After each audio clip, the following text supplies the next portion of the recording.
Ci sono 9 colori che vanno dal nero fino al bianco, per cui è una scala di grigi e rappresentano i 9 mesi. Il corridoio, questo percorso, rappresenta anche il tunnel del parto verso la luce. 9 stanze come i 9 mesi di gestazione, in ogni camera i profumi e i colori che rievocano l'esperienza della mamma in attesa, ed ecco il rosso, il primo battito del piccino. Le mamme sono sempre state protagoniste, questa la storia lo insegna, però l'ambito di coinvolgimento è anche rispetto all'altro genitore, cioè il padre, che così può condividere l'esperienza con la mamma nella maniera più forte possibile.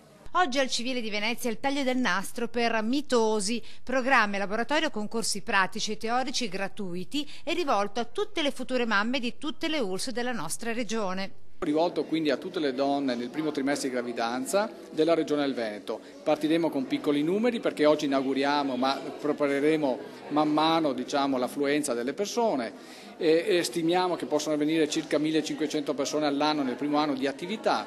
Con l'Ospedale Civile di Venezia che si conferma luogo vivo e pulsante di questo progetto.